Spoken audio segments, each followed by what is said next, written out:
டேய் சோட்டு, நீயே எவ்வளோ நேரம்டா விளையாடிட்டு இருப்ப? நான் கொஞ்ச நேரம் விளையாடுறேன்டா. இது இருக்கிறதே பில்டிங் பிளாக்ஸ் மாதிரி ஏதாவது வீடு கட்டுறதுக்கு தான்.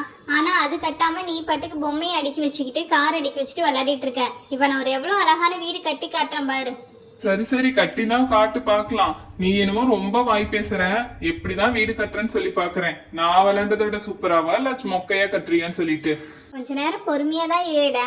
சரி, இப்போ ஏன் நான் எல்லாத்தையும் பிரிச்சு பிரிச்சு போட்டுட்டு இருக்கேன்? நமக்கு வீடு கட்டுறதுக்கு ஸ்கொயர் பாக்ஸ் மாதிரி தானே தேவை.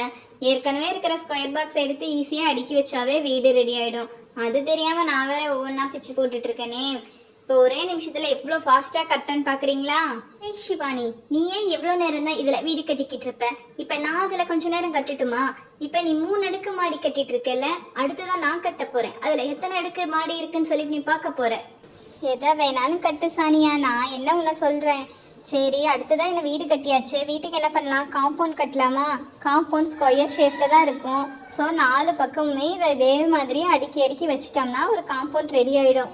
என்ன குஷி, காம்பவுண்ட் கட்ட பீசஸ் எல்லாம் பத்தலையா? இரு நான் உனக்கு ஓபன் பண்ணி எடுத்து தரேன் எல்லா பீஸும். அப்பதான் உனக்கால ஈஸியா கட்ட முடியும். இந்த ஹெல்ப் கூட நான் பண்ணலைன்னா என்ன?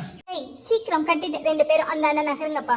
நான் பில்டிங் கட்டலான்னு சொல்லி பார்த்துட்டு இருந்தா நீங்களே இருக்கிற எல்லா பீசஸையுமே எடுத்து கட்டிடுவீங்களாட்டிருக்கு. எல்லா பிளாக்ஸையும் கட்டிட்டா நான் இதை வச்சு வீடு கட்டிட்டோம். நீங்க கட்டின வரைக்கும் போதும். அந்த ஆண்டை தள்ளி வச்சுட்டு கொஞ்சம் நகர்ந்தீங்கன்னா நான் இப்போ கட்டுவேன். கொஞ்சம் பொறுமையா இரு சானியா. பில்டிங் மட்டும் கட்டினா போதுமா? என்கிட்ட இருக்க டாய்ஸ் எல்லாம் எடுத்து அது மேல வைக்கிறேன். அப்பதான் பார்க்க ரொம்ப கியூட்டா அழகா இருக்கும் வீடு. டாக் எங்க வைக்கலாம்? டாக் கீழே சந்தில வச்சா நல்லா இருக்கும். இருடா, என்கிட்ட ஒரு கார் இருக்கு, அதையும் கொண்டு வந்து உள்ள வச்சிடுறேன். பார்க்கவே வீடு ரொம்ப சூப்பரா இருக்கு. அடுத்ததான் நீ என்னமோ கட்டுற, நீ அதை கட்டிக்க. இப்ப பாரு, உன்னை விட எவ்வளோ ஹைட்டா ஒரு பில்டிங் கட்ட போறேன். உன் பில்டிங்கை விட என்னோட பில்டிங் தான் ரொம்ப ஹைட்டா இருக்கும். ஆனா நிக்க மாட்டிருக்கே, அதுக்கு என்ன பண்றது? ஓ, நம்ம தனித்தனி பீசஸா எடுத்து ஜாயின் பண்ணணுமா? அப்படியே வச்சதுனாலதான் நிக்கல. இப்ப பாரு, நீ வந்து நானும் 3 அடுக்கு கட்டிட்டேன். 3 அடுக்குக்கு மேல ஒரு கூரை மாதிரி ஒன்று கட்ட போறேன் ரெட் கலர்ல. இப்ப அதையும் நான் ஃபிட் பண்ணிட்டேன்னா உன் பில்டிங்கை விட என் பில்டிங் ரொம்ப பெருசா வந்துடும். பாத்தியா எப்படி இருக்குன்னு சொல்லிட்டு? ஒத்தடுக்கு மாடிக்கு பில்டப் வேறையா சானியா?